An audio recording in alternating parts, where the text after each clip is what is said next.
Romania holds one of the planet's most valuable natural treasures. A vast wilderness of towering mountain peaks and pristine forests that provide a habitat for thousands of species of flora and fauna. As we've seen in previous episodes of Wild Carpathia, this priceless ecosystem is under threat from man, but still remains probably the most unspoilt region in Europe.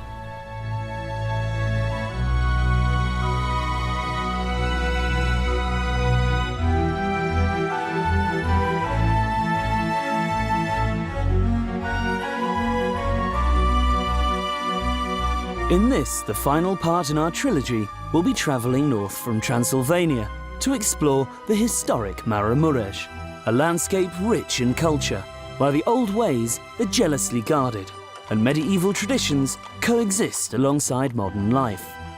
We'll experience more of the country's stunning national parks, take a steam ride through the mountains and pay a visit to Bukovina's inspirational painted monasteries, which serve as a canvas for some of the finest examples of religious art in the world. On the way, we'll be looking at how culture, adventure and ecotourism could provide an alternative solution to stem the flow of illegal wood that pours out of Romania and offer a more stable and long-term income for its rural populations. While existence is tough here, with baking hot summers and Siberian winters, the people of the Mare Mureș have a decidedly upbeat attitude to life and its cessation. Eu astăzi sunt fericit că sunteți pe grădina strămoșilor mei. Aici, încă cenușa vieții e aici, cenușa lor e aici. Eu viu cu horea asta și vi aduc. Măi trandafiri,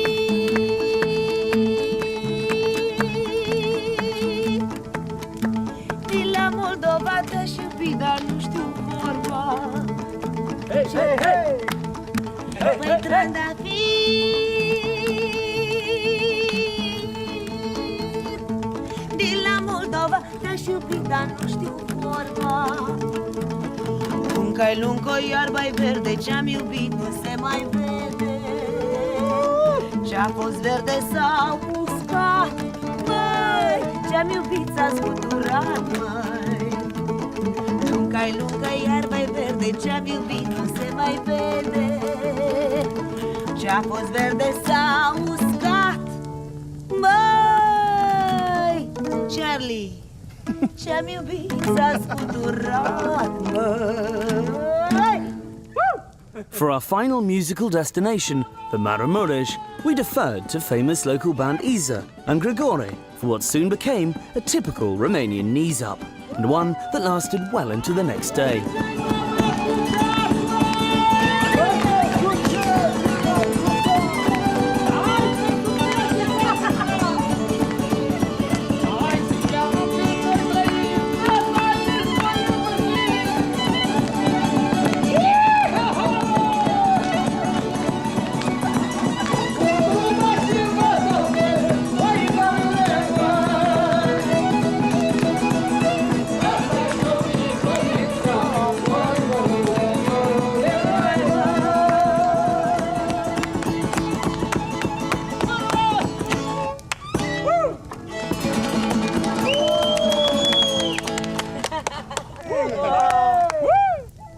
Romania is facing a crossroads. Its two greatest natural treasures, its forest and its medieval landscapes, are in danger of being lost due to uncensored modernization and illegal logging. Huge tracts of land have already been destroyed by the reckless greed of those prepared to sacrifice their legacy for financial gain. The extent of this problem can be clearly seen in and around the Făgăraș Mountains. But it's not too late. There are those who are working tirelessly to save this crucial ecosystem. It's great to see chainsaws being used constructively for once. This is part of an FCC initiative with the help of the EU to repair the damage caused by logging tracks that crisscross these mountainsides. What happens is very rapidly, due to soil erosion, they turn into trenches and then ravines. So the idea here is to cut up all the dead wood that's left lying about and to fill them in, to cover them over with earth and then to replant. So in 30 or 40 years' time, you won't even know they've ever been here. Ensuring the safety of wild Carpathia is not just down to its present-day inhabitants. The best way to guarantee its survival is through environmental education. Sadly, something that is currently a low priority on many school agendas. To combat this problem, an international charity is launching a fleet of purpose-built battle buses to tour remote areas of the country and teach children the importance of biodiversity and ecological issues. It's encouraging to see so much positive change taking place in areas like these. There is hope, and many high-profile figures are now lending their support to champion the need for conservation. Not just of the forests, but also the historic villages and pastoral setting that surrounds them. Your Royal Highness, how can we preserve this wonderful landscape? Well, I mean, it is a challenge, I think, in today's world. I mean, part of the real effort, I think, is in trying to persuade people just how precious it is. So it's how do you provide protection and sensitive development? Because the key, obviously, you can't stop everything, but is to work, I've always felt anyway, if one can, to work with local people who 9 times out of 10 all around the world don't want to see their environment destroyed. But they want to find ways of ensuring that their lives can be improved and they have better opportunities, but within a living tradition, whether it's the built environment or the management of the landscape. The terrible problem I've always felt is that people so often go through a phase of, oh, well, none of this, it's all old-fashioned and out of date, doesn't matter, irrelevant, it's old things, chuck them all away.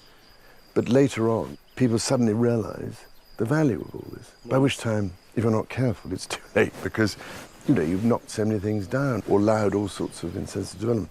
And clearly there's huge demand for food and everything else, but it does seem to me that one of the most vital aspects of all this is how you work with local communities, how to help ensure the survival, the future of the smallholder. This part of the world, you can't plough it up. And if you did, you'd release vast amounts of carbon, which is completely counterproductive. The meadows are, in European and global terms, utterly unique. I have never seen anything like it. There's nothing left like this. And this is a jewel in Romania's crown. It may be difficult for people to see this now, but I think Romania is a wonderful country. They are remarkable people. They're so resilient, and Romanians have had such a horrific experience throughout their lives. And so many people, when you think of 2 world wars and then all the other horrors between the last war and until now, people have been through so much, seen so much misery and destruction. Their lives have been ruined in so many ways. And I think we owe it to them to try and find a way to ensure that the future is better for them, but in a way that enhances the culture, the traditions, and the values. But unless you have, the quality maintained, that integrity which attracts people because of the beauty, and how to raise the standards of accommodation and everything else on offer, it's going to be very difficult, it seems to me, for so many of these places to survive. You were personally involved in the restoration of the house here in Zalampatak. Absolutely. I was very lucky because I found wonderful people who knew what they were doing, and it also helped train local people in all these skills. In fact, they're innate still, these remarkable skills that people have. I just want people to understand what you could do to these houses to make them suitable for modern living, but you can have the best of the ancient and the best of the modern. These are such special things, and we need biodiversity and human and cultural diversity. The danger of, I think, massive globalization is that before we know where we are, we've lost our identity and our meaning. And that's a dangerous moment, I think.